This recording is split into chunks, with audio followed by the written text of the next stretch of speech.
She jumped into the wrong car, thinking it was her Uber. The man inside wasn't a driver. He was a mafia boss everyone feared.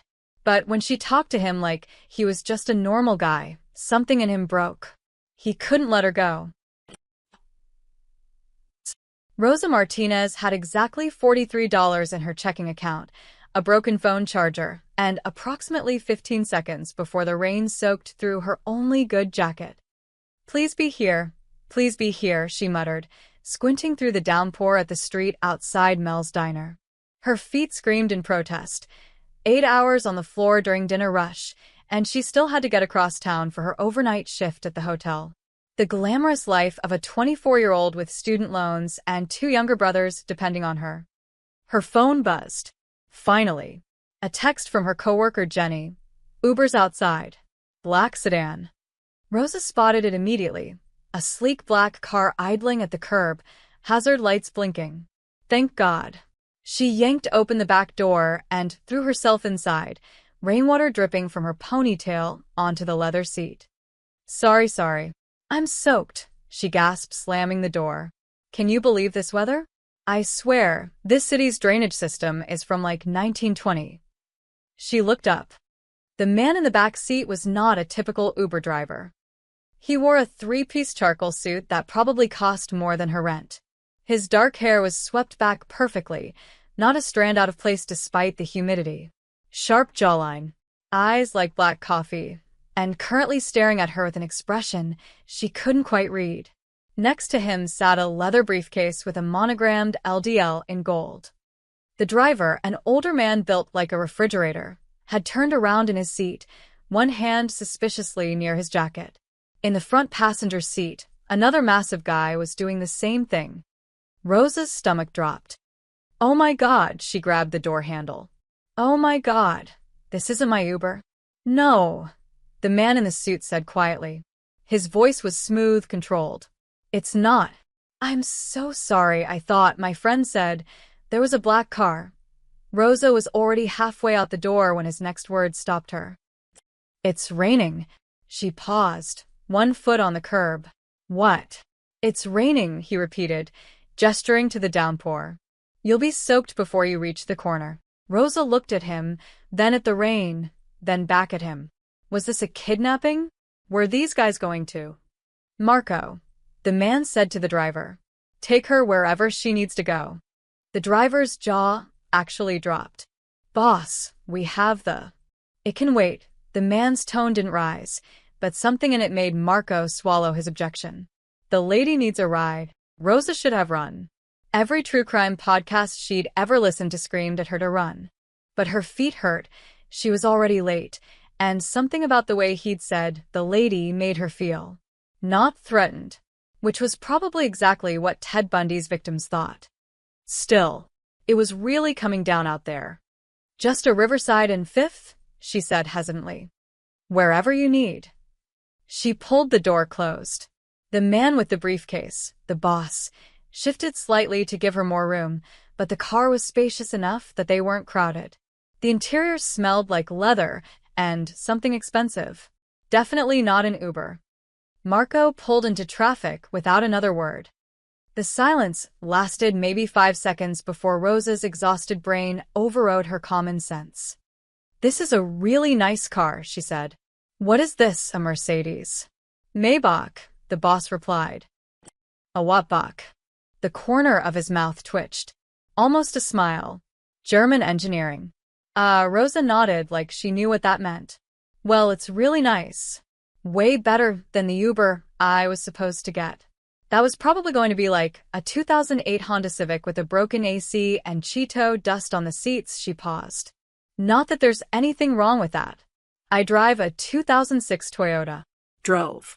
It died last month. Now I take the bus. And walk. And mooch rides off friends. She was babbling. Why was she babbling? This man looked like he'd never taken a bus in his life. The bodyguard in the front seat glanced back at her like she'd grown a second head. But the boss was listening.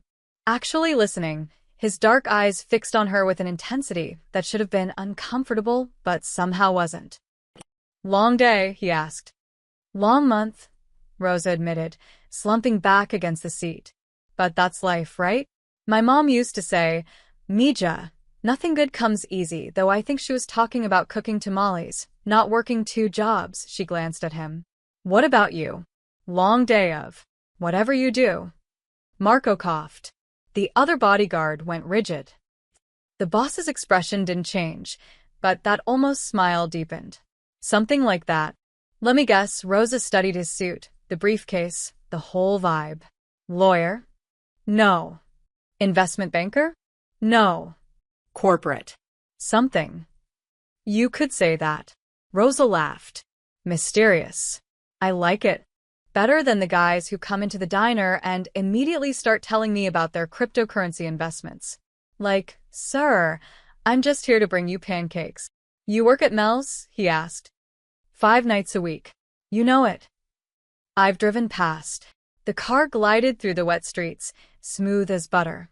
Rosa watched the city, lights blur through the rain-streaked windows. She should have been terrified. She'd gotten into a stranger's car. A clearly expensive, clearly powerful stranger's car. But something about him felt safe, controlled. Like nothing in this vehicle would happen without his permission. You have other family? He asked. Besides your mother? 2 little brothers. Well, not so little anymore. Carlos is 17. Miguel just turned 15. Mom died 3 years ago. Cancer. She said it matter-of-factly now, though it still hurt. So, it's just us. I'm trying to save up for a bakery someday. That's the dream. My own place, my own recipes.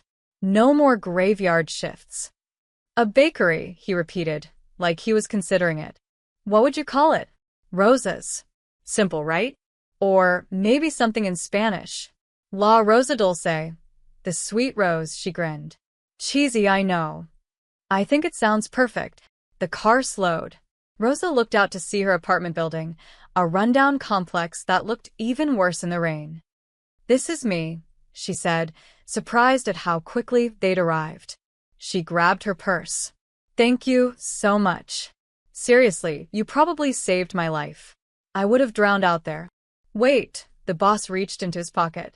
Rosa tensed, but he just pulled out a business card. Plain, cream-colored, with a single phone number. No name. If you ever need a ride. Rosa took it, confused. Are you sure? I mean, I appreciate it, but I'm sure. Their eyes met. For a moment, something electric passed between them, a connection Rosa couldn't explain. Then she shook it off, stuffed the card in her pocket, and pushed open the door. Well, thanks again, mystery man. She ducked out into the rain, then turned back. Maybe I'll see you at Mel sometime. The door closed.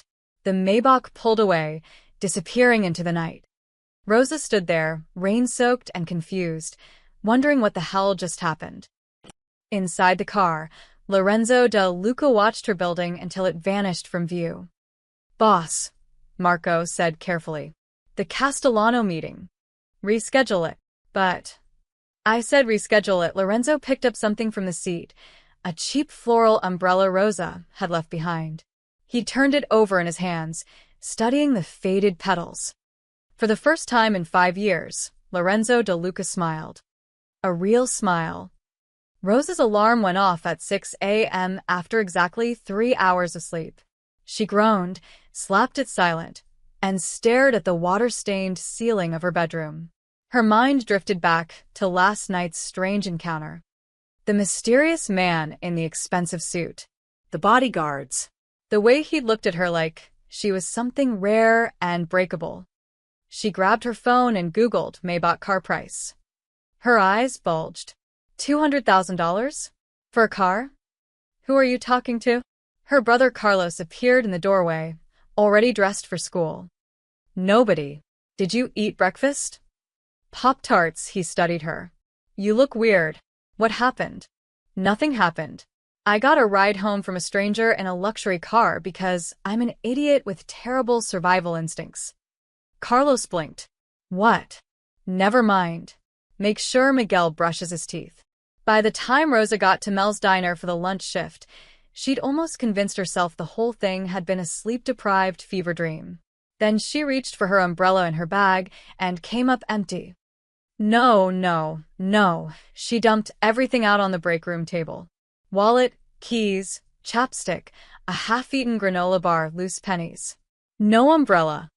Lose something? Jenny asked, tying on her apron. My umbrella. The floral 1-inch. The one that's falling apart? It was my mom's, Jenny. Oh, Jenny's expression softened. Where'd you last have it? Rosa froze. In the car. The wrong car. The weird fancy car with the mysterious suit guy. The what now? Before Rosa could explain, Mel, the diner's owner and least patient human alive, stuck his head in. Martinez. Table 6 needs coffee. Today, preferably. Rosa shoved everything back in her bag and hustled onto the floor. The lunch rush hit like a tsunami, demanding customers, crying babies, someone's kid spilling an entire chocolate milkshake on the floor. By 2 p.m., Rosa had forgotten all about the umbrella. Then Marcus Chin walked in. Marcus didn't fit at Mel's diner. He wore a tailored black suit, moved with military precision, and had the kind of face that said he'd seen things, bad things, and done worse. Every conversation in the diner dropped about 3 decibels when he entered. He walked straight to Rosa. Rosa Martinez. Her heart hammered. Yes. He held out a package wrapped in brown paper. From a friend. He said you left this. Rosa took it carefully, like it might explode. Through the paper, she felt the familiar shape of her umbrella. Oh my God, she breathed. He sent it back. With a message, Marcus produced a small cream-colored envelope. Rosa turned it over. Her name was written on the front in dark, precise handwriting. She opened it with shaking fingers. Same time tonight. That was it. For words. No signature. She looked up, but Marcus was already halfway to the door. Wait, Rosa called. What's his name? Marcus paused, considering. He'll tell you when he's ready. Then he was gone. Jenny materialized at Rosa's elbow. Girl, what the hell was that? I have no idea. Rosa stared at the note. The handwriting was elegant, old-fashioned. The kind of penmanship they didn't teach anymore. He wants to pick me up again tonight. The mystery car guy? Yeah. And you're thinking about going. It wasn't a question. Jenny knew her too well. It's just a ride, Rosa said weakly. Rosa. Men who send armed couriers to return umbrellas are not just anything. Jenny grabbed her shoulders. That guy looked like he kills people for a living. Don't be dramatic. I'm serious. Did you see his eyes? Dead. Like a shark. Rosa had seen them. But she'd also seen the careful way he'd handed her the umbrella, wrapped and protected. The fact that he'd bothered to return it at all. He's probably just eccentric, Rosa said. Rich people are weird. Rich people are dangerous. One ride. What's the worst that could happen? Jenny gave her a look that said literally everything but didn't push it. She knew Rosa well enough to know that once she made up her mind, there was no changing it. The rest of the shift crawled by. Rosa kept touching the note in her pocket, running her thumb over the embossed paper. At 9:45 p.m., she clocked out, changed out of her uniform, and stood outside Mel's diner in the cool night air. The street was quiet. A few cars passed. A homeless man pushed a shopping cart down the sidewalk. Rosa checked her phone. 9:58 p.m. Maybe he wouldn't show. Maybe it was a joke, or he'd changed his mind, or... Headlights cut through the darkness. The Maybach pulled up to the curb, smooth and silent as a panther. The back door opened. Inside, the mysterious man sat in the same spot, wearing a different suit, this one charcoal gray. He looked up from the document he'd been reading, and those dark eyes found hers. You came, he said. It wasn't a question, but Rosa nodded anyway. Thank you for returning my umbrella. It seemed important to you. Rosa slid into the car, her heart doing something complicated in her chest. The door closed. The Maybach pulled away from the curb. I don't even know your name, Rosa said. He was quiet for a moment, studying her face like he was memorizing it. Lorenzo. Lorenzo, she repeated. It fit him somehow. I'm Rosa. But you already knew that. I did. How? I have my ways, he paused. Where do you need to go tonight? Rosa should have said home. Should have thanked him and ended this before it became whatever this was becoming. Instead, she heard herself say, surprise me. For the second time, Lorenzo de Lucas smiled. And Rosa Martinez had no idea she'd just changed both their lives forever. The first week, Rosa told herself it was just convenience. Lorenzo appeared outside Mel's at 10 p.m. sharp every night she worked. Same car, same quiet presence, same unreadable expression that somehow made her feel safer than she'd felt in years. She accepted the rides because the bus was unreliable and her feet hurt, and it was practical. That's what she told Jenny, anyway. Practical, Jenny repeated flatly, watching through the diner window as Rosa slid into the Maybach on Thursday night. That's what we're calling mystery men in $250,000 cars now. Practical? But Rosa wasn't listening. She was already inside, breathing in the leather and something expensive smell, feeling the tension drain from her shoulders as the door closed on the world outside. Long shift? Lorenzo asked. He always started with that question. Mrs. Patterson came in, Rosa said, buckling her seatbelt. She's 93 and tips in butterscotch candies from 1987. But she tells the best stories about her late husband. They were married 62 years, Lorenzo. 62. Can you imagine loving someone that long? No, he said quietly. I can't. Something in his voice made Rosa look at him. Really look at him. In the dim light of the car, he looked tired. Not physically, his suit was still perfect, his posture still controlled, but there was something worn in his eyes. Bad day, she asked. Better now. The simplicity of it hit her somewhere in the chest. Marco drove them through the city, taking the long way to her apartment. Rosa had noticed that the routes were getting longer each night, but she didn't mention it. Neither did Lorenzo. Carlos got in trouble at school today, Rosa said, filling the comfortable silence. Got caught skipping gym class to study in the library. The vice principal called it concerning behavior. I told her my little brother wanting to study was the least concerning thing happening in that school, and maybe they should focus on the kids vaping in the bathroom. Lorenzo's mouth quirked. What did she say to that? That I had an attitude problem, which is fair, Rosa grinned. I definitely have an attitude problem.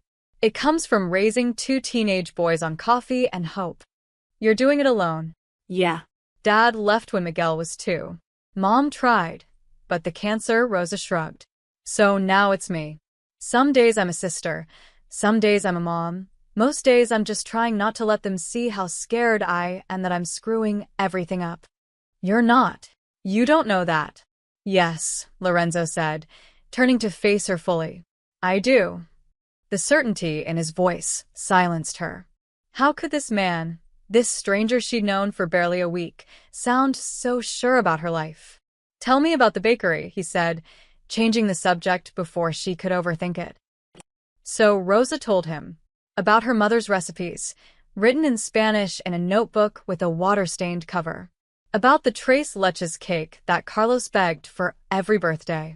About her dream of a small shop with yellow walls and flowers in the window, where people could come and feel like someone cared about them. Lorenzo listened the way nobody else did, not interrupting, not checking his phone, not waiting for his turn to talk. He just absorbed every word like it mattered. What about you? Rosa asked as they pulled up to her building on night 6. What do you do when you're not giving rides to disaster waitresses? I manage things. What kind of things?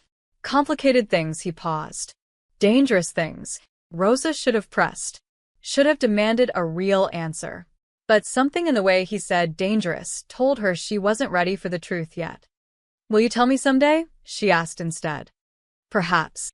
By the second week, Rosa stopped pretending it was about convenience. She found herself checking her reflection in the diner bathroom before her shift ended, putting on chapstick, making sure her hair wasn't completely destroyed by 8 hours of running food. You're falling for him, Jenny said, not unkindly. I barely know him. That's not a no. It wasn't. Lorenzo started bringing things. Small things. A coffee that appeared in the cup holder, made exactly how she liked it even though she never told him. A heating pad one night when she mentioned her back hurt. A book on running a small business, with certain passages underlined in that same precise handwriting from the note. He never made a big deal of any of it. Just handed them over with a slight nod, like it was nothing. But it wasn't nothing to Rosa. On night 11, after she'd spent 20 minutes venting about a customer who'd yelled at her over slightly burnt toast, Lorenzo did something unexpected. He took off his suit jacket and handed it to her. "You're cold," he said simply. Rosa looked down. She hadn't even realized she was shivering. She took the jacket, warm from his body, smelling like cedar and something uniquely him, and pulled it around her shoulders. "Thank you." Rosa, her name sounded different in his voice. Softer. "These drives. They're the best part of my day." She looked up at him, startled by the honesty in his face. "Mine too," she admitted. The car stopped in front of her building. Neither of them moved. "Same time tomorrow?" Lorenzo asked. Rosa smiled. "Yeah, same time tomorrow." She got out, still wearing his jacket, and walked to her door. When she looked back, the Maybach was still there, waiting until she was safely inside. Inside the car, Lorenzo watched her window light up 3 floors above. "Boss," Marco said carefully, "this is getting—" "I know. The others are talking. Let them talk." Lorenzo didn't care what they said. For 10 days, he'd found something he didn't know he was missing. Someone who saw him as just a man. Not a name. Not a reputation. Just Lorenzo. And God help him, he wasn't ready to give that up. Not yet. "Okay, spill." Rosa looked up from refilling the salt shakers to find Jenny, Marcus the line cook, and Deb from the night shift all staring at her with identical expressions. "Spill what?" "The car guy," Deb said, sliding into the booth. "It's been 2 weeks.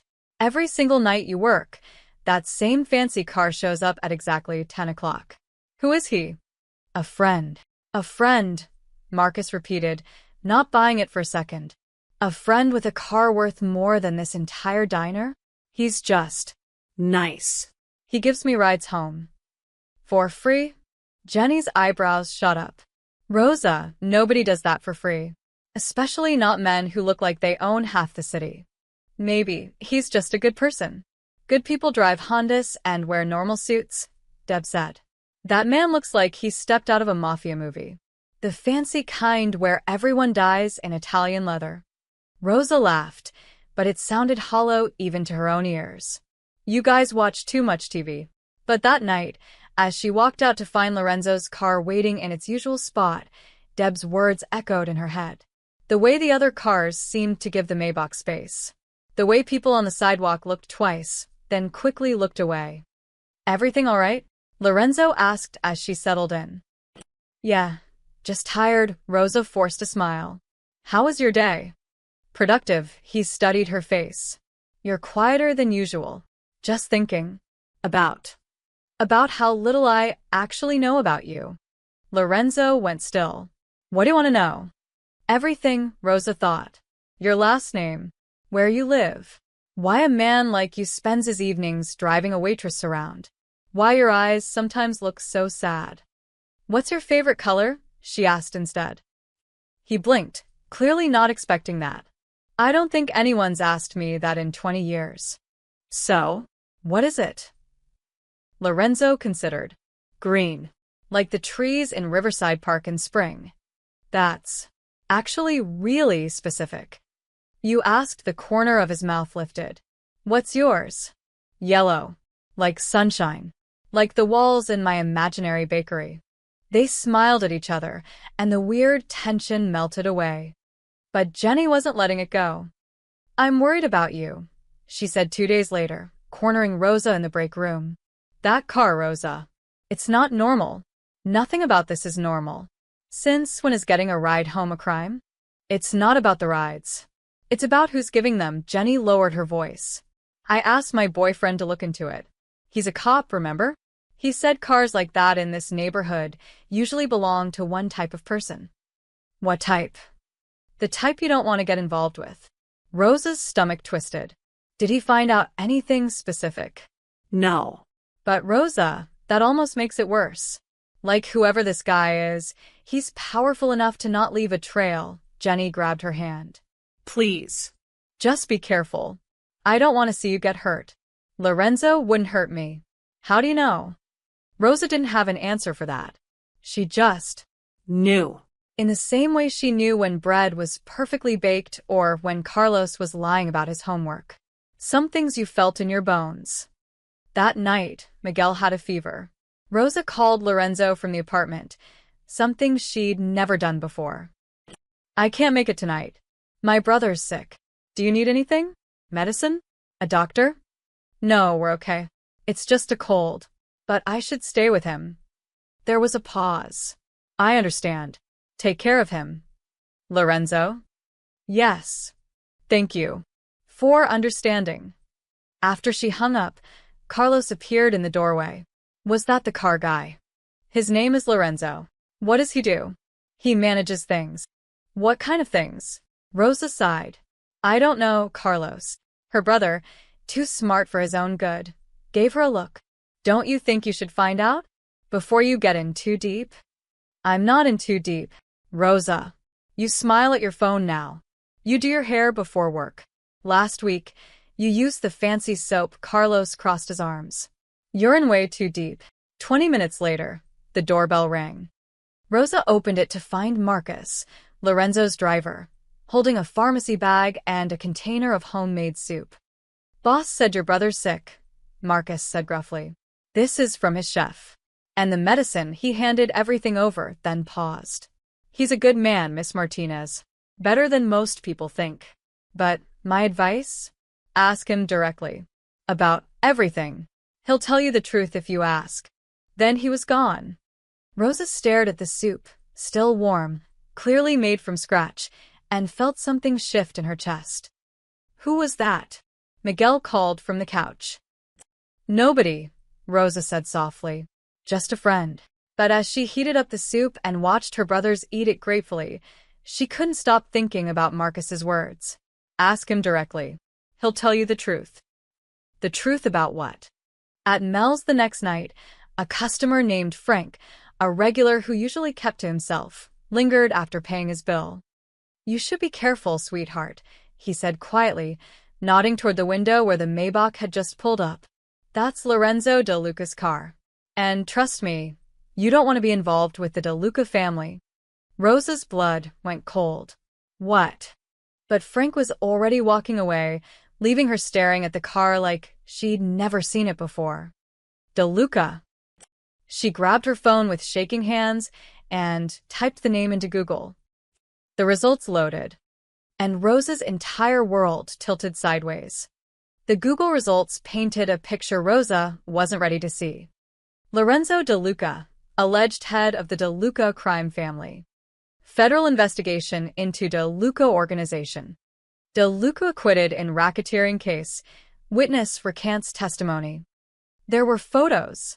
Lorenzo in a courthouse, surrounded by lawyers. Lorenzo at a charity gala, looking exactly like he did in the car, untouchable, powerful. Lorenzo's face partially obscured as he left what the caption called a known organized crime meeting location. Rosa's hands shook so badly, she nearly dropped her phone. Mafia. Lorenzo was in the actual mafia. She'd been getting into a car with a mobster for 2 weeks. Laughing with him. Sharing her dreams with him. Wearing his jacket. No, no, no, she whispered. Outside, the Maybach waited. Rosa looked at Jenny, who was watching her with concern. I can't go out there. What happened? I need you to tell him I'm sick. Please. Rosa. Please, Jenny. Jenny studied her face, then nodded slowly. She walked outside, approached the car. Rosa watched from the window as Jenny spoke to Lorenzo. Even from a distance, she could see him tense. He looked toward the diner, and Rosa ducked back from the window like a coward. The Maybach didn't move for 5 full minutes. Then, Finally, it pulled away. Rosa avoided him for 3 days. She took the bus, even though it added an hour to her commute. She left through the back door of the diner. She ignored the text that came from the number on his business card. "Are you all right?" She wasn't all right. She was terrified and confused and angry, mostly at herself for being stupid enough to think a man like that could be interested in someone like her for any good reason. "You look terrible," Carlos said on the third night, finding her staring blankly at her mother's recipe book. "Thanks. Is it the car guy?" Rosa nodded miserably. "What did he do?" "He lied to me." "Sort of. He didn't tell me who he really was." "Who is he?" Rosa looked at her 17-year-old brother, still so young, still believing the world was mostly good, and couldn't bring herself to say it. "Someone dangerous." "Did he hurt you?" "No." "Did he threaten you?" "No." "Then maybe," Carlos said carefully, "you should let him explain." "There's nothing to explain. He's a criminal, Carlos. So are half the guys at my school. So is Miguel's friend Danny, who stole a car last year. So is Mrs. Chin downstairs, who runs an unlicensed gambling operation out of her apartment." Carlos shrugged. "Doesn't mean they're all bad people. This is different. Is it? Or are you just scared?" Rosa hated that he was right. On the fourth night, she returned to work determined to take the bus again. But when her shift ended and she walked out the back door, Lorenzo was there. Not in the car. Standing in the alley, hands in his pockets, looking more human than she'd ever seen him. His suit jacket was unbuttoned, his tie slightly loosened. He looked tired. "Rosa." She froze. "How did you know I'd come out this way?" "I know all your exits now." He took a step closer, then stopped when she tensed. "You've been avoiding me." "Yeah." "I have. Because you know who I am." It wasn't a question. Rosa nodded anyway. Lorenzo exhaled slowly. I wondered how long it would take. Part of me hoped. He shook his head. "It doesn't matter what I hoped. You lied to me." "No." "I never lied. I just didn't volunteer information you didn't ask for." "That's the same thing." "Is it?" Lorenzo's voice was calm, controlled, but she could hear something underneath it. Pain, maybe. Or regret. "You asked what I did. I said I managed complicated, dangerous things. That was true. You know what I meant. You knew what I was asking." "Yes," he stepped closer. "And I knew that the moment you learned the truth, this would happen. You'd look at me differently. You'd see the name instead of the man. Because the name matters, Lorenzo. You run." Rosa struggled to say it. "The Mafia. You're in the actual Mafia." "Yes." The simple confirmation hit harder than she expected. "People must be afraid of you," she said. "Yes. You probably hurt people. Maybe even kill people." Lorenzo didn't answer that one, which was an answer in itself. Rosa wrapped her arms around herself. "Why me? Why did you keep picking me up? Was it some kind of game? Powerful mob boss toys with clueless waitress?" "No," the word came out sharp, almost angry. "Never that." "Then what?" "Because you weren't afraid." Lorenzo moved closer, close enough that she could see the intensity in his dark eyes. "You got in my car, and you just talked. Like I was normal. Like I was just a man. Do you know how long it's been since someone treated me like just a man?" Rosa's throat tightened. "Everyone in my world wants something," Lorenzo continued. "Power, money, protection, favor. Everyone is afraid or calculating or both. And then you stumbled into my car complaining about rude customers and bad drainage systems, and for the first time in years, I could just breathe." "That's not fair," Rosa whispered. "You can't say things like that. It's the truth. You asked for truth. The truth is you're dangerous. The truth is people around you probably get hurt. The truth is I have 2 little brothers depending on me, and I can't." Her voice broke. "I can't be part of your world, Lorenzo. I can't." He absorbed that like a physical blow, but his expression didn't change. "I understand." "That's it? You understand. What do you want me to say, Rosa? That I'll change? That I'll walk away from everything I am?" Lorenzo's jaw tightened. "I won't lie to you. Not about this. My world is dangerous. Being close to me is dangerous. You're right to walk away. Then why are you here? Because I needed you to know it wasn't a game. What I feel.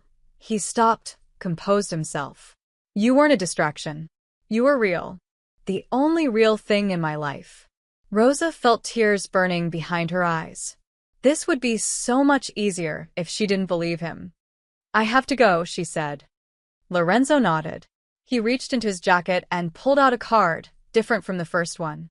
This one had a name, DeLuca Security Services, and a personal note in that precise handwriting, if you ever need anything. Nostrines. Rosa took it with shaking hands. I'll make sure you get home safely, Lorenzo said.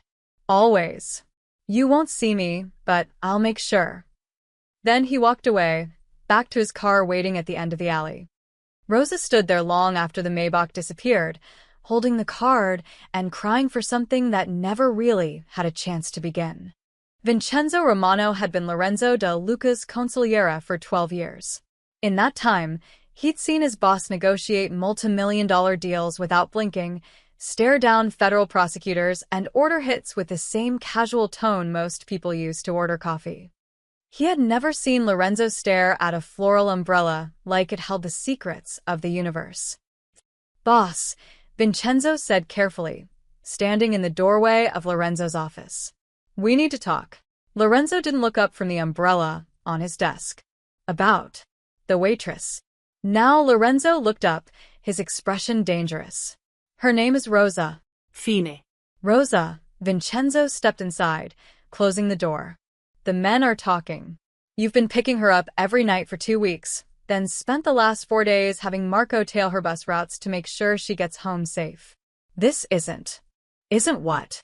Isn't you? Vincenzo sat down uninvited.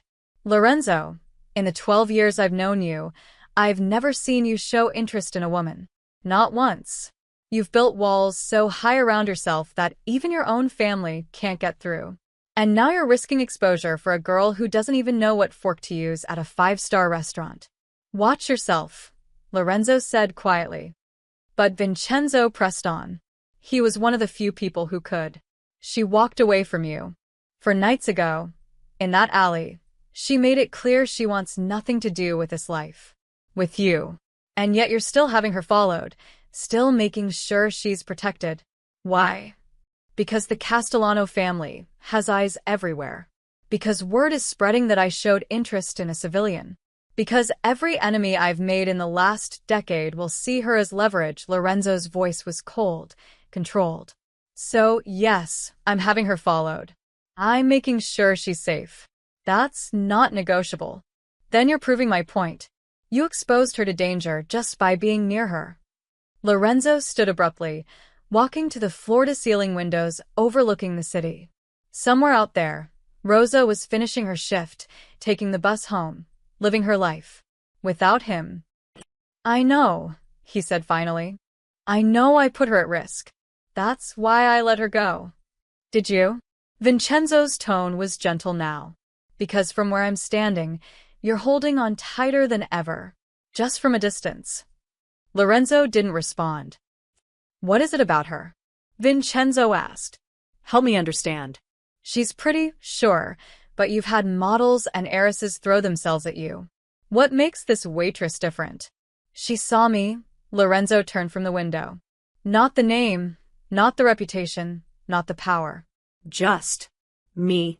She got in my car and complained about her feet hurting. She told me about her dreams. She fell asleep one night with her head against the window, completely trusting that I'd get her home safely. His voice roughened. When was the last time anyone trusted me like that, Vin? Vincenzo was quiet for a long moment. Not everyone gets to have that kind of life, Lorenzo. Men like us, we made our choices a long time ago. I know. Then you need to let her go. Really let her go. Pull the protection detail. Stop watching her building.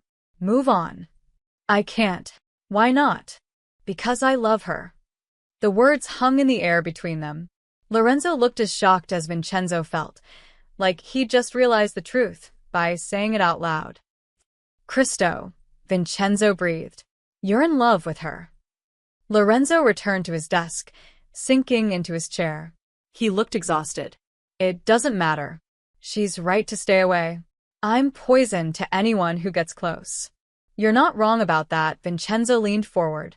But if you really love her, you'll do more than just keep your distance. You'll make sure no one else in our world ever knows her name. The Castellanos already suspect you have a weakness. If they confirm it's her, they won't. You better hope you're right. Because if they grab her, if they use her to get to you, you'll start a war. And wars have casualties, Vincenzo stood. You want to protect her? Then make her invisible. No more watching from afar. No more protection details. Nothing that draws attention. After Vincenzo left, Lorenzo sat alone in his office as the city lights blinked on one by one. He picked up his phone, pulled up the text thread with Rosa. The last message, "Are you alright?" still showed as unread. He typed, "I understand why you walked away. I'm sorry for bringing my world to your doorstep.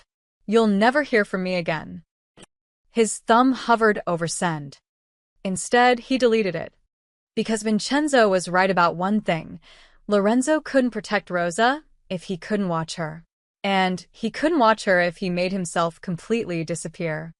He opened his laptop and pulled up the security feeds, cameras his men had discreetly positioned around Rosa's building, the diner, her bus stops. Nothing invasive. Just enough to know if trouble came her way. There she was on the screen, walking out of Mel's diner's back door. She looked tired, sad, even. She glanced once toward where his car used to wait, then shook her head and walked toward the bus stop. Lorenzo's chest tightened. "I'm sorry," he whispered to the screen. "I'm sorry I can't be what you need." His phone buzzed. A text from Marco, Castellano's nephew, was spotted near the diner today. Looked like he was casing it. Lorenzo's blood went cold. He typed back, "Double the surveillance. But stay invisible. She can't know. Boss, if the Castellanos are moving." "I know. I'll handle it." But as Lorenzo stared at Rosa's image on the screen, watching her stand alone at the bus stop, hugging herself against the cold, he wondered if handling it would be enough. Because Vincenzo was wrong about one thing. Lorenzo had built walls around his heart, yes. But Rosa Martinez had walked through them like they were made of paper. And now, whether she wanted it or not, she was part of his world. The only question was whether he could keep her alive in it. 3 weeks passed. Rosa fell into a new routine. Work, bus, home, sleep, repeat. No more late-night drives. No more easy conversations. No more feeling like someone actually understood her. She told herself it was better this way. Safer. She almost believed it.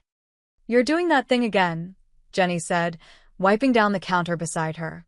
"What thing?" "That sad, distant thing. Where you pretend you're fine, but you're clearly not fine." Rosa forced a smile. "I'm fine. You've been fine for 3 weeks. It's getting old," Jenny softened. "Look, I know you did the right thing walking away from that guy. But you're allowed to miss him." "I don't miss him, Rosa. I don't miss someone I barely knew." But that was a lie. She missed everything about him. The way he listened. The sound of her name in his voice. The safety she felt in that car, even knowing what she knew now. What she didn't realize was that Lorenzo's protection hadn't stopped. She didn't notice the black sedan that followed her bus route every night. Didn't see Marco stationed across from her building. Didn't catch the way certain men seemed to appear whenever she walked alone at night. Always at a distance. Always watching. What she did notice were other things. The man in the dark jacket who stood outside the diner for too long, watching through the window. The car that drove past her apartment 3 times in 1 hour. The feeling of eyes on her back when she walked home. At first, she dismissed it as paranoia, a side effect of knowing too much about Lorenzo's world. Then Carlos noticed too. "Rosa," he said one night, looking out their apartment window. "There's a guy across the street. He's been there for like 20 minutes. Rosa joined him, peering down. A man in a leather jacket leaned against a lamppost, smoking. As she watched, he looked up at their building. Not at any window in particular. Just looking. Probably waiting for someone, Rosa said, but her heart hammered. He's not waiting. He's watching. Carlos was right. And the next night, there was a different man. Same stance, same surveillance, different face. Rosa's hands shook as she pulled out the card Lorenzo had given her, the one she'd sworn she'd never use. She stared at the number. No strings, he'd written. But everything with Lorenzo came with strings. That was the problem. She put the card away. At the diner 2 nights later, Rosa was refilling coffee when she heard it, a conversation from the booth behind her. DeLuca's gone soft. Did you hear? Got himself distracted by some nobody. Castellano's boys are loving it. They're circling, waiting for an opening. Rosa's blood ran cold. She glanced over. 2 men in expensive suits, speaking quietly, but not quietly enough. They didn't even glance her way. What's the girl's name? Dunno. But word is she works somewhere around here. Rosa nearly dropped the coffee pot. She moved away quickly, her pulse racing. They were talking about her. They had to be. You okay? Mel asked, catching her in the kitchen. You look like you've seen a ghost. I've seen it. Just tired. But she wasn't fine. Someone was watching her building. People were talking about Lorenzo being distracted by a girl. This couldn't be coincidence. That night, as Rosa locked up the diner through the back door, she felt it again, that crawling sensation of being watched. She spun around, scanning the dark alley. Nothing. Just shadows and dumpsters and the distant sound of traffic. She walked quickly toward the street, her keys clutched between her fingers like a weapon.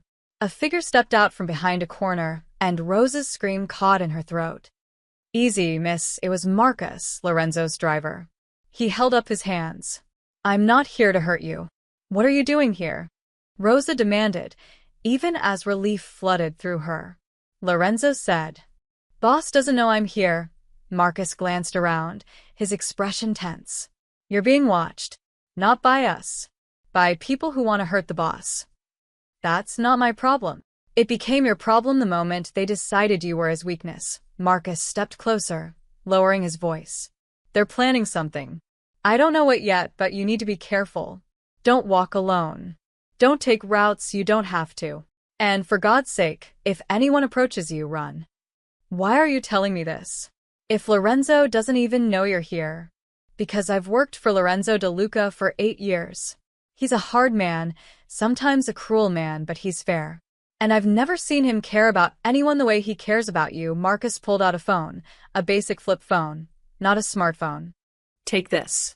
It has 1 number programmed. You see anything suspicious, you call it. It goes straight to me, and I'll have men there in under 3 minutes. Rosa stared at the phone. I can't. I walked away from all of this. You walked away from him. You didn't walk away from the target on your back. Marcus pressed the phone into her hand. Please. Just take it. You don't have to call him. But let us keep you safe. Before Rosa could respond, Marcus was gone, disappearing into the shadows like he'd never been there. Rosa stood alone in the alley, holding the phone, and finally understood the truth. Walking away from Lorenzo hadn't freed her from his world. It had just left her unprotected in it. She went home, checking over her shoulder the entire way. The phone felt heavy in her pocket. As she climbed the stairs to her apartment, she noticed something that made her stomach drop. The door was slightly ajar. She always locked it. Always. Rosa pushed it open slowly. Carlos? Miguel? In here. Carlos called from the living room, sounding normal. Rosa exhaled in relief and walked in, then froze. A man sat on their couch. Young, expensive suit, cruel smile. Carlos and Miguel sat across from him, tension radiating from every line of their bodies. Rosa Martinez, the man said pleasantly. We need to talk about Lorenzo DeLuca. Rosa's hand went to the phone in her pocket. And she realized, too late, that she'd been right to be afraid.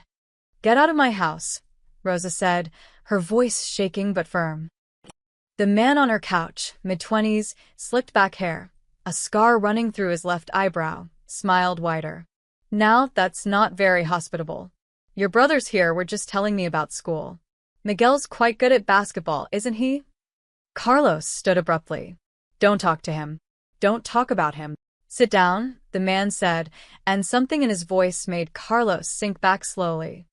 Rosa's hand closed around the phone in her pocket. 3 minutes, Marcus had said. She just needed 3 minutes. What do you want? She asked. Information. About Lorenzo De Luca, the man leaned back, utterly relaxed. See, there's a rumor going around that our dear Lorenzo has developed a soft spot. That he's been spending his evenings with a certain waitress. Playing pretend at being normal. I don't know what you're talking about. Really? Because my sources say a black Maybach was parked outside Mel's diner every night for 2 weeks. Lorenzo's personal car. His driver. His time, the man's eyes glittered. That doesn't sound like nothing to me. Rosa's mind raced. She needed to get her brothers out. Needed to. I gave him a ride once, she said. Wrong car, mistaken identity. That's it. I haven't seen him in weeks. Liar, the man stood up, and Rosa saw the gun tucked into his waistband. Tony Castellano doesn't send me to houses on maybes. You're something to De Luca. And that makes you valuable. Rosa's thumb found the phone's button. She pressed it without looking, praying it worked. Leave them alone, she said, stepping between the man and her brothers. They're kids. They have nothing to do with this. That's where you're wrong, sweetheart. They have everything to do with this. Their leverage. He pulled out his own phone. See, I'm going to call Lorenzo. And I'm going to tell him I have his little waitress and her baby brothers. And then we're going to see just how soft he's gotten. You're making a mistake, Rosa said. The only mistake here was De Luca thinking he could protect you without starting a war. The man dialed. Put the phone on speaker. It rang once. Twice. Who is this? Lorenzo's voice filled the apartment. Cold, deadly calm. Hey there, De Luca. Name's Danny Castellano. I'm at 2847 Riverside, apartment 3C. And I've got something that belongs to you. Silence. Then, if you've touched her, she's fine. For now. But that could change real quick. Danny smiled at Rosa. Want to say hi to your boyfriend, honey? Rosa's voice came out steadier than she felt. Lorenzo, don't. Whatever he wants, don't. Rosa, just her name, but she heard everything underneath it. Relief. Fear. Rage. Are your brothers there? Yes. Listen to me very carefully. Whatever happens, get behind the kitchen counter. Do you understand? Lorenzo. Behind the counter, Rosa.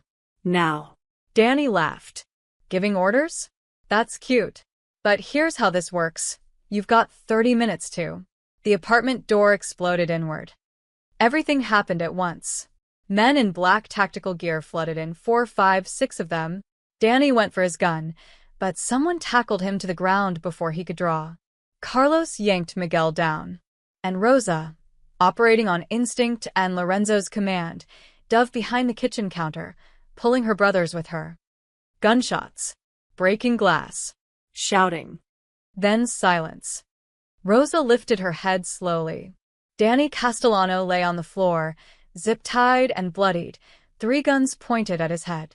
The tactical team secured the apartment with professional efficiency. And in the doorway stood Lorenzo. He wasn't wearing a suit, just dark jeans, a black shirt, a bulletproof vest. He looked like someone from an action movie, dangerous and lethal and completely in control. His eyes scanned the room until they found Rosa. Then he was moving, crossing to her in 3 strides, pulling her up and into his arms before she could think. You're okay, he said against her hair. You're okay. Rosa was shaking. How did you? The phone. It's only been 2 minutes. I was already on my way when Marcus called. Lorenzo pulled back, checking her for injuries. I've had men watching your building since you walked away. When Castellano's crew showed up, they alerted me. You've been watching me this whole time? Yes. The simple admission should have made her angry. Instead, she just felt exhausted. You can't keep doing this. You can't keep. I know. Lorenzo's jaw tightened. He looked at Carlos and Miguel, huddled together. Get them out of here. Safe house on 5th. Full security detail. Wait, what? Rosa grabbed his arm. No. You can't just take my brothers. They're not safe here anymore. Neither are you. Lorenzo met her eyes. Tony Castellano just declared war by sending his nephew to your home. This doesn't end until one of us is dead. And I won't risk you or them being caught in it. This is insane. This is... Rosa's voice broke. This is exactly why I walked away. I know. Lorenzo's expression softened. And you were right too. But walking away didn't make you invisible, Rosa. It just made you unprotected. Marcus appeared in the doorway. Boss, we need to move. Cops are 5 minutes out. Lorenzo nodded, then looked back at Rosa. I need you to trust me one more time. Let me get you somewhere safe. After that, if you never want to see me again, I'll disappear. I swear it. Rosa looked at her brothers, terrified and confused. At the man zip-tied on her floor. At the bullet hole in her living room wall. Her normal life was gone. Shattered. And it was never coming back. Okay, she whispered. Okay. Lorenzo's hand found hers, warm and solid and real. I've got you, he said. I promise. As his men efficiently cleared the scene and led them out through the back stairwell, Rosa realized something that should have terrified her, but somehow didn't. She believed him. God help her, she believed him. The safe house was in a neighborhood Rosa had never been to, tree-lined streets, historic brownstones, the kind of place where people had alarm systems and gardeners. Lorenzo's men ushered them into a 3-story building that looked ordinary from the outside but had steel-reinforced doors and cameras at every angle. Inside, it was surprisingly warm. Comfortable furniture, a stocked kitchen, bedrooms upstairs. This is where you're staying, Lorenzo said, watching Rosa take it in. My men will be outside, rotating shifts. You'll be safe here. Carlos and Miguel stood close together, still processing everything that had happened. Miguel hadn't said a word since the apartment. Hey. Rosa knelt in front of her youngest brother. You okay? Miguel nodded, but his eyes were too wide. Traumatized. I'm calling Aunt Patricia, Carlos said, pulling out his phone. She needs to know.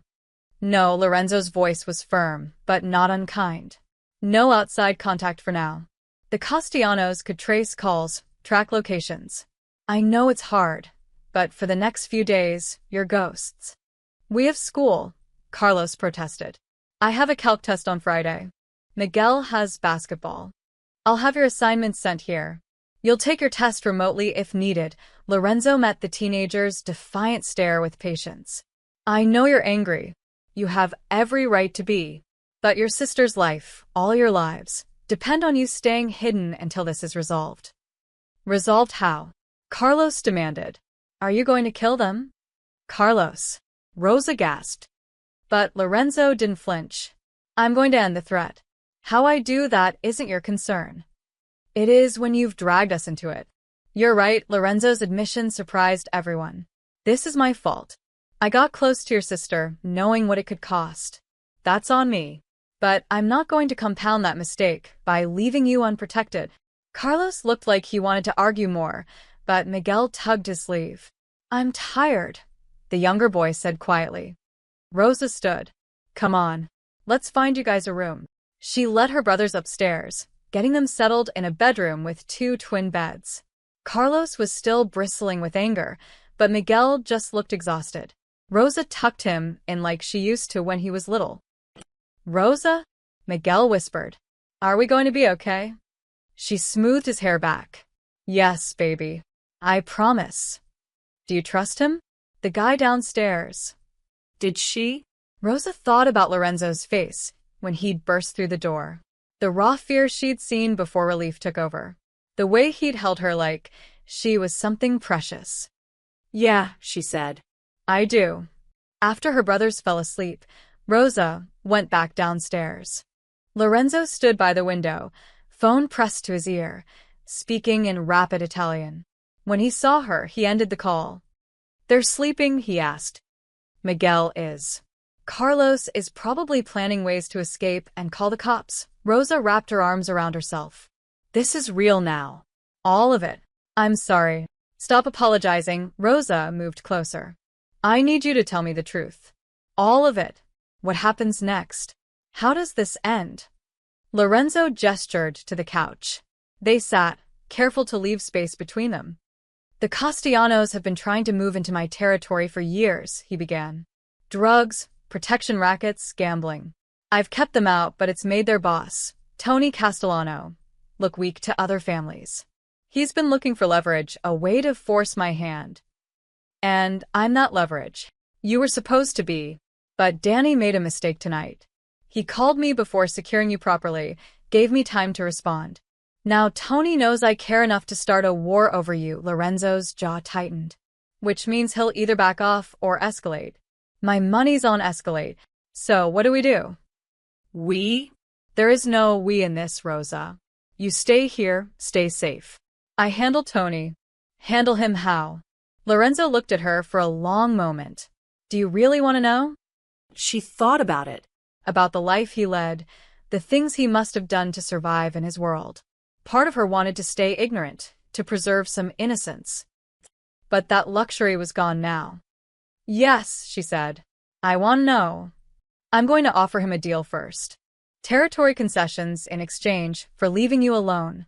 If he refuses, Lorenzo's expression went cold, dangerous.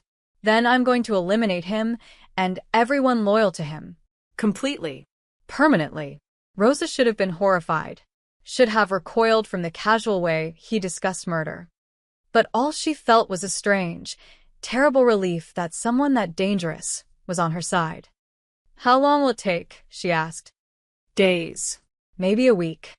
And then you're free. You and your brothers go back to your lives. I disappear from it. What if I don't want that? The question hung between them. Lorenzo turned to her fully, surprise clear on his face. Rosa. I spent 3 weeks trying to forget you, she said. Trying to convince myself I was better off. And maybe I was. Maybe the smart thing, the safe thing, is to walk away and never look back. She met his eyes. But when Danny had a gun in my apartment and I thought he might hurt my brothers, you know what I did? I called you. Without hesitation. Because I knew you'd come. That doesn't mean... Let me finish. Rosa took a shaky breath. I'm not stupid. I know what you are. I know the life you lead is dangerous and complicated and probably illegal in 17 different ways. But I also know that when you look at me, I feel seen. Really seen. And I haven't felt that since my mom died. Lorenzo reached for her hand, hesitated, then took it anyway. His thumb traced circles on her palm. You deserve better than this life, he said quietly. Maybe. But maybe I get to decide what I deserve. Rosa squeezed his hand. I'm not asking for promises or commitment or anything. After this is over, I don't want you to disappear. I want a chance to figure out what this could be. If we're both still standing. Lorenzo corrected. When we're both still standing. He lifted her hand to his lips and kissed her knuckles, a gesture so old-fashioned and tender that Rosa's heart stumbled. I'll end this, he promised. And then we'll figure it out. Together. Upstairs, a door opened. Carlos stood at the top of the stairs, watching them. You really care about her, he said to Lorenzo. Not a question. More than anything. Carlos studied him for a long moment, then nodded. Don't make me regret not calling the cops. I won't. As Carlos disappeared back into the bedroom, Rosa leaned against Lorenzo's shoulder. For the first time in hours, she felt like she could breathe. We're going to be okay, she whispered. Lorenzo wrapped an arm around her, holding her close. Yes. We are. Outside, in the darkness, Lorenzo's men stood watch. And across the city, Tony Castellano planned his next move. The war was just beginning. 4 days in the safe house felt like 4 years. Rosa paced the living room for the 100th time, restless energy coursing through her. Carlos and Miguel were upstairs doing homework sent by their teachers. Lorenzo had left that morning for a meeting, which she'd learned was code for something dangerous, and hadn't returned. Her phone buzzed. A text from Jenny. Where are you? Mel's freaking out. Says you abandoned your job. Rosa's stomach twisted. In the chaos of everything, she'd forgotten to call the diner. Forgotten that she had a life, responsibilities, outside of this nightmare. She texted back. Family emergency. I'll explain when I can. Another text came through, this one from her landlord. Rent was due 3 days ago. Pay by tomorrow, or I'm starting eviction proceedings. No, no, no. Rosa pressed her hands to her temples. The rent. She'd completely forgotten. All her money was in her account, but she needed to physically go to the building, talk to Mr. Peterson, explain. Everything okay? Marcus appeared in the doorway. He'd been assigned as their primary guard. I need to go to my apartment. Just for an hour. My landlord is going to evict us if I don't. Can't do it, miss. Boss's orders. Nobody leaves until he gives the all clear. Marcus, please. I have rent due. I need to get some of our clothes, Miguel's medicine for his allergies. Rosa heard the desperation in her own voice. 1 hour. You can come with me. I'll be safe. Marcus shook his head. Boss would kill me. Then don't tell him. We go, we come back, nobody knows. I'll know. And I like breathing. Rosa wanted to scream. This was her life falling apart. Her apartment, her job, her entire existence, and she was trapped here while Lorenzo fought his war. That night, after Marcus's shift change, she made a decision. At 11 p.m., she waited until Carlos and Miguel were asleep, then slipped downstairs. The new guard, a younger guy named Tommy, sat by the front door, scrolling his phone. I need some air, Rosa said. Just the backyard. 2 minutes. Tommy looked uncertain. I don't know if... There's a 6-foot fence. Where am I going to go? Rosa forced a smile. Please. I'm going stir-crazy. He hesitated, then nodded. 2 minutes. I'll be watching. Rosa went out the back door into the small yard. The fence did surround it, but there was a gate. She'd noticed it earlier. And Tommy was inside, watching through the window. She shouldn't. She knew she shouldn't. But her entire life was collapsing, and sitting in this house waiting for Lorenzo to fix everything felt like drowning. Rosa opened the gate as quietly as possible and slipped through. The alley behind the safe house was dark, empty. She'd just go to her apartment. It was only a 20-minute walk, talk to Mr. Peterson, grab some essentials, and come back. Nobody would even know. She made it 3 blocks before she realized someone was following her. Rosa's heart hammered as she picked up her pace. Footsteps echoed behind her, matching her speed. She turned down a side street, trying to remember Lorenzo's instructions. Stay in public areas. Never go anywhere alone. If something feels wrong, run. She started running. Hey, a voice called. Someone stop her. A van screeched around the corner, cutting off her path. Rosa spun, but 2 men grabbed her from behind. She screamed, fought, kicked. A cloth pressed over her mouth and nose. Chemicals smell. Sweet and suffocating. The world tilted sideways. Her last conscious thought was, Lorenzo's going to kill me. Lorenzo was in a meeting with the heads of 2 allied families when his phone rang. He glanced at it, saw Marcus's name, and his blood went cold. Marcus knew better than to call during negotiations unless. Excuse me, Lorenzo said, standing. He answered as he walked out of the room. What happened? Boss, she's gone. Marcus's voice was tight with panic. Tommy was on duty. She said she needed air, went to the backyard. When he checked on her 2 minutes later, the back gate was open. She ran. Lorenzo's vision tunneled. When? 20 minutes ago. We've been searching, but, boss, there's a body in the alley 2 blocks from the safe house. It's Tommy. Single gunshot. They were waiting for her. The phone cracked in Lorenzo's grip. Find her. Now. Pull every man we have. Check every Castellano property, every warehouse, every location they've ever been associated with. Already on it. But boss. Say it. If they wanted her dead, they would have killed her in the alley. They took her alive. Which means they're going to use her. To hurt him. To break him. To prove he was weak. Lorenzo ended the call and returned to the meeting room. Vincenzo took one look at his face and stood. What happened? They have Rosa. Lorenzo's voice was ice. Castellano has her. The room fell silent. Then we get her back, said Marco Benedetti, head of the Benedetti family. How many men do you need? All of them. Lorenzo pulled his gun. Check the magazine. Vincenzo, coordinate with Marco. I want every Castellano location under surveillance in the next 10 minutes. Anyone resists, put them down. Boss, if we go in guns blazing. I don't care. Lorenzo's calm mask had shattered completely. For the first time in years, raw emotion bled through. They took something that belongs to me. I want them to know what that costs. His phone buzzed. Unknown number. Lorenzo answered. De Luca. Tony Castellano's voice was smug, satisfied. I believe I have something of yours. Pretty little thing. Shame she's so stubborn. Wouldn't stop fighting even after we drugged her. If you've hurt her, she's alive. For now. But that depends entirely on you. Tony paused.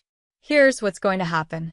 You're going to sign over the South Docks, the gambling operations in Riverside, and the construction contracts downtown. All of it. In exchange, you get your waitress back. Where is she? First you agree to terms. Lorenzo's hand tightened on the phone. Every instinct screamed to refuse, to hunt Tony down and tear him apart with his bare hands. But Rosa's life hung in the balance. Fine, Lorenzo said. You have a deal. Now where is she? Old Castellano, warehouse on Porter Street. Come alone, De Luca. Any tricks, and the girl dies. The line went dead. Vincenzo grabbed Lorenzo's arm. It's a trap. You know it's a trap. I don't care. Lorenzo. I'm going to get her back. Lorenzo's eyes were black fire. And then I'm going to burn their entire organization to the ground. He headed for the door. Boss. Marcus called. At least take backup. Have them surround the building. But I go in alone. Lorenzo looked back at his men, his family, his soldiers. If I don't come out in 30 minutes, level the entire place. I don't care if I'm still in it. Then he was gone, racing through the night toward the woman who'd become his entire world. Behind him, his army mobilized for war. Rosa woke to the sound of water dripping and the taste of copper in her mouth. Her head pounded. Her wrists were zip-tied to a metal chair. The warehouse around her was dark except for a single overhead light that swung slightly, casting moving shadows across concrete and rust. 3 men stood nearby. One was Danny Castellano, bruised from his encounter at her apartment, but very much alive.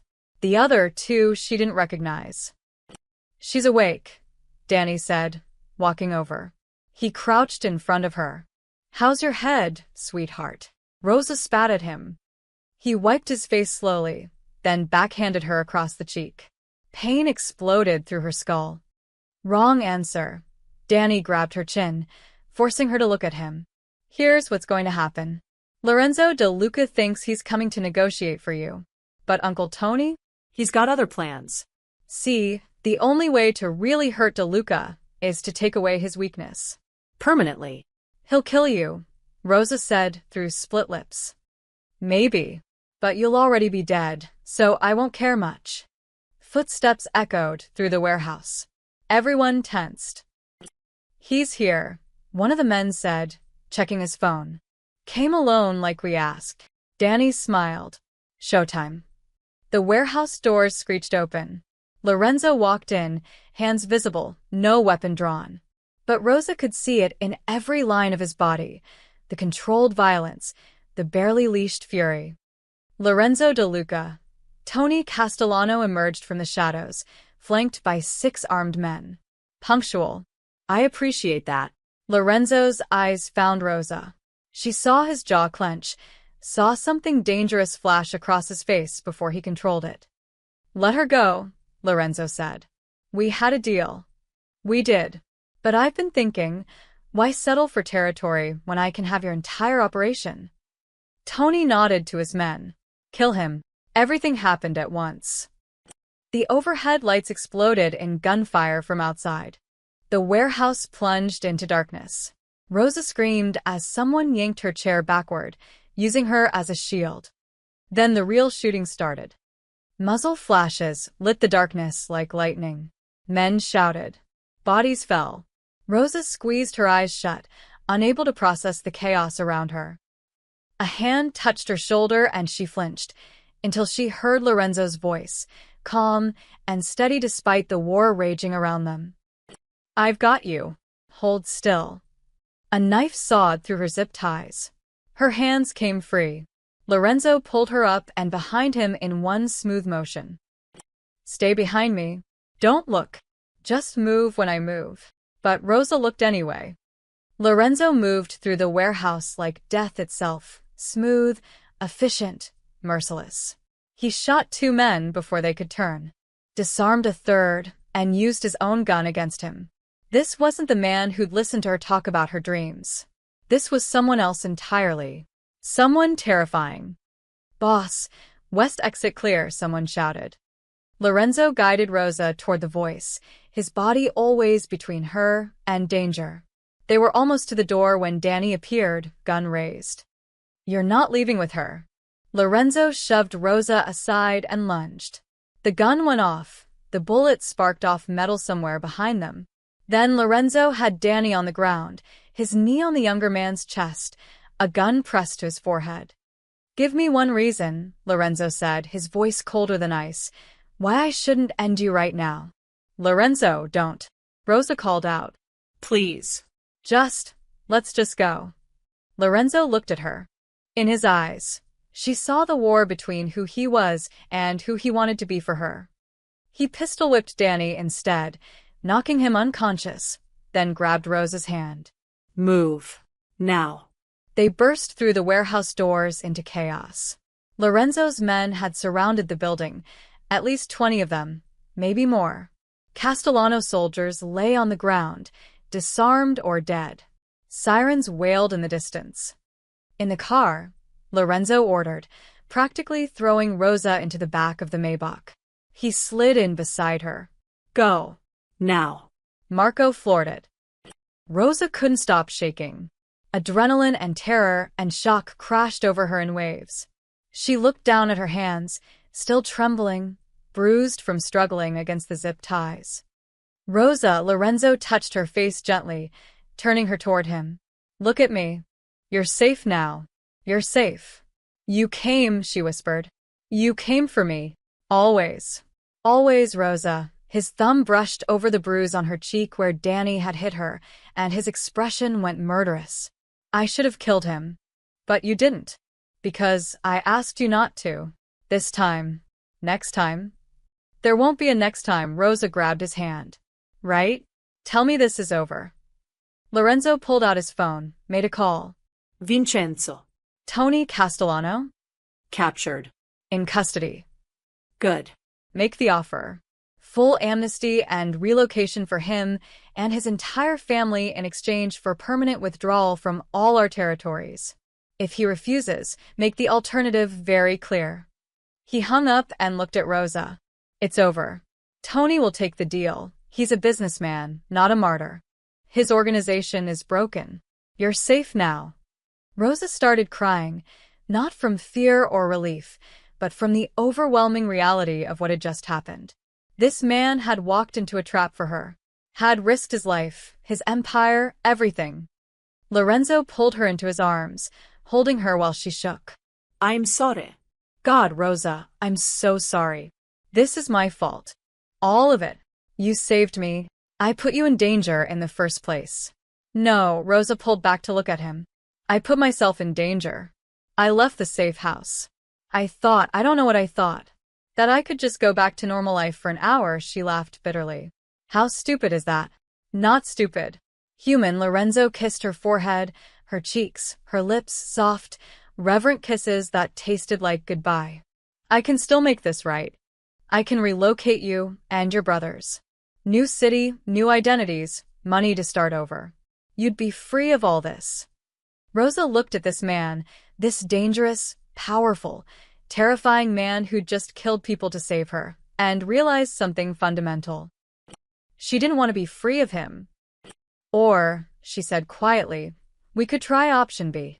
What's option B? We figure this out. Together. Like we said we would. Lorenzo searched her face. Rosa, you just saw what I am. What I'm capable of. I know. I saw you, she touched his face. And I'm still here. For the first time since the nightmare began, Lorenzo smiled. A real smile, full of hope and wonder. You're sure?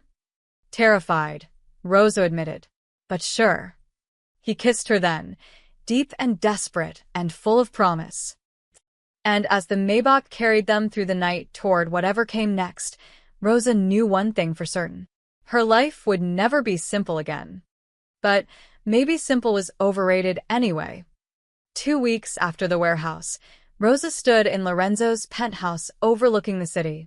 Carlos and Miguel were back in school, protected by discreet security they didn't know about. Tony Castellano had taken the deal, exiled to Florida with his remaining family in exchange for permanent peace.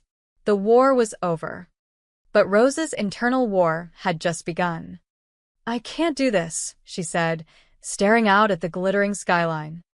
Lorenzo, who'd been reviewing paperwork at his desk, looked up sharply. Can't do what? This. Us.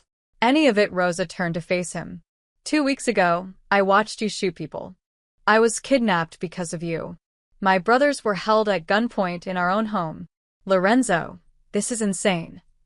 He set down his pen carefully. I know. That's it? You know. What do you want me to say, Rosa? That I can change? That I can walk away from this life? Lorenzo stood, but didn't approach her. I won't lie to you. I am who I am. And yes, being close to me is dangerous. It will always be dangerous. Then why am I here? Her voice broke. Why are we pretending this could work? Because you came back. Lorenzo's composure cracked slightly. After everything, after seeing the worst of my world, you still came back. You're standing here in my home, and you haven't walked away. So I'm asking you why. Rosa wrapped her arms around herself. I don't know. Yes, you do. She did. God help her, she did. Because when I was tied to that chair, terrified out of my mind, the only thing I could think was that I wanted to see you again, Rosa admitted. Because despite everything, despite the danger and the violence and how completely insane this all is, when I'm with you, I feel like I can breathe. Like someone actually sees me. Lorenzo closed the distance between them. I do see you. All of you. But I'm scared, Rosa whispered. I'm so scared of your world. Of what it could cost me. Cost my brothers. Then let me keep you separate from it. Lorenzo cupped her face gently. My business, my meetings, all of it, you don't have to be part of that. I can protect you without dragging you into the darkness. Is that even possible? For you? I'll make it possible. His thumb traced her cheekbone. Tell me what you need. Tell me how to make this work. Rosa thought about it. Really thought about what she needed to feel safe, to feel like herself. I need my own life, she said finally. My own dreams. I can't just be Lorenzo de Luca's girlfriend. I need to be Rosa Martinez, who has her own goals and her own purpose. The bakery, Lorenzo said. Yeah. The bakery, Rosa smiled sadly. But that takes money I don't have. Time I don't have while working 2 jobs just to survive. It's a pipe dream. What if it wasn't? She looked at him sharply. Lorenzo, I'm not asking you for. I know. But I'm offering anyway. He led her to the couch, sat beside her. Let me invest in your dream. Not as charity. As a business investment. You create a proposal, a real business plan, and if it's solid, which I know it will be, I'll back it. You run it completely independently. Your business, your rules. Why would you do that? Because watching you talk about that bakery is the happiest I've ever seen you. Because you deserve to chase your dreams instead of just surviving. Lorenzo took her hand. And because I love you. The words hung in the air. You love me, Rosa repeated. Yes. I love you, Rosa Martinez. I think I loved you from the moment you complained about rude customers in my car, he smiled. So let me do this. Let me give you the chance to build something beautiful. Something that's all yours. Rosa felt tears sliding down her cheeks. This is crazy. Probably. We barely know each other. We know enough. Your world and my world are completely incompatible. We'll build a bridge. Lorenzo wiped away her tears. Look, I'm not asking for forever. I'm not asking you to marry into this life or become something you're not. I'm just asking for a chance. To see if we can make this work. On your terms. Rosa looked at this man, this impossible, dangerous, tender man, and made her choice. Okay, she said. We'll try. 3 months later, Rosa stood in front of a small storefront in a good neighborhood, far from Lorenzo's world. The lease was signed. The contractor was scheduled. The sign above the door read, Rosa's, opening soon. The yellow looks perfect, Jenny said, admiring the freshly painted walls visible through the window. Right? Rosa grinned. Exactly how I imagined it. Her phone buzzed. A text from Lorenzo. Proud of you. Dinner tonight. She texted back. Can't. Meeting with the pastry supplier. Tomorrow. Tomorrow. I'll be there. He always was. Not hovering, not controlling, just present when she needed him and absent when she needed space. He kept his promise. His world stayed his world. Her world stayed hers. And where they overlapped, they built something new. It wasn't a fairy tale. Rosa still had nightmares about the warehouse, sometimes. Lorenzo still disappeared for business that she didn't ask about. They still argued about her refusing additional security and his tendency to solve every problem with money. But when Lorenzo picked her up after long days of renovation work, when he listened to her excited rambling about menu ideas, when he showed up to her apartment with takeout and helped quiz Miguel for history tests, in those moments, it felt real. Not perfect, not safe, but real. Rosa unlocked the bakery door, stepped inside, and breathed in the smell of fresh paint and possibility. 3 months ago, she'd gotten into the wrong car. And somehow, impossibly, it had become exactly the right one. Outside, a black Maybach pulled up to the curb. Lorenzo stepped out, holding a single yellow rose. Rosa laughed and went to meet him. They still had a long way to go, but for the first time in her life, Rosa wasn't afraid of the journey. She was ready for it.